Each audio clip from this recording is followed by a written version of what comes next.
Oatmeal adalah makanan yang sudah tidak asing lagi bagi banyak orang. Namun, tahukah Anda bahwa sebelum penemuan insulin pada awal abad ke-20, oatmeal telah digunakan sebagai salah satu bentuk pengobatan untuk diabetes. Dalam video berjudul Is Oatmeal Good for People with Diabetes yang kita bahas, kita akan menjelajahi sejarah penggunaan oatmeal dalam mengatasi diabetes dan melihat penelitian ilmiah yang mendukung penggunaannya. Pertama-tama, video ini membuka dengan pernyataan bahwa sebelum insulin ditemukan, dokter-dokter mengobati diabetes dengan diet tinggi karbohidrat. Ini adalah fakta historis yang menarik karena konsep ini bertentangan dengan pandangan umum saat ini tentang diet rendah karbohidrat untuk mengelola diabetes. Ini menunjukkan bahwa pandangan medis tentang diabetes telah berubah seiring berjalannya waktu. Dr. Carl von Naarden adalah seorang dokter yang secara tidak sengaja menemukan manfaat oatmeal dalam mengobati diabetes. Beberapa pasiennya yang mengalami masalah pencernaan ditempatkan pada diet oatmeal dan hasilnya sangat mengejutkan. Mereka tidak hanya tidak memburuk, tetapi malah semakin baik. Penemuan ini kemudian dipublikasikan pada tahun 1903.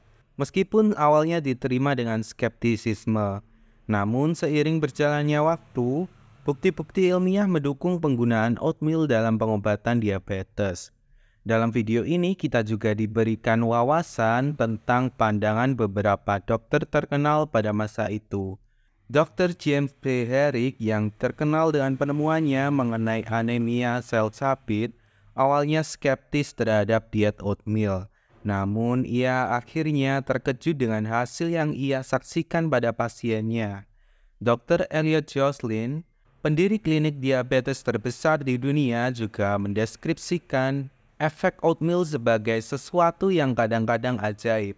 Ini menunjukkan bahwa oatmeal bukanlah sesuatu yang baru dalam dunia pengobatan diabetes. Salah satu temuan penting dalam video ini adalah bahwa diet oatmeal efektif karena mereka menghindari protein hewani. Penelitian telah menunjukkan bahwa protein hewani dapat memperburuk resistensi insulin yang merupakan faktor resiko utama untuk diabetes tipe 2. Bahkan mengganti sebagian protein hewani dengan protein nabati dapat secara signifikan meningkatkan kontrol gula darah. Pernyataan yang muncul kemudian adalah mengapa oatmeal khususnya efektif dalam mengelola diabetes. Sayangnya video tidak memberikan jawaban langsung atas pertanyaan ini. Namun ada indikasi bahwa oatmeal tidak mengandung lemak jenuh hewani atau protein hewani yang mungkin menjadi faktor penting. Dalam konteks modern, pemahaman mengenai pengobatan diabetes telah berkembang pesat dan insulin telah menjadi tonggak besar dalam mengelola kondisi ini. Meskipun demikian, sejarah menggunakan oatmeal sebagai pengobatan diabetes yang tercatat memberikan kita pandangan yang menarik tentang bagaimana pandangan medis dan penelitian ilmiah telah berkembang seiring waktu.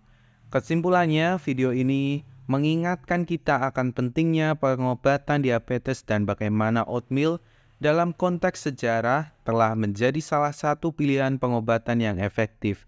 Meskipun penggunaannya telah berkurang seiring dengan penemuan insulin dan perkembangan pengobatan modern lainnya. Penelitian mengenai diet oatmeal dan diabetes masih dapat memberikan wawasan berharga tentang hubungan antara makanan dan diabetes.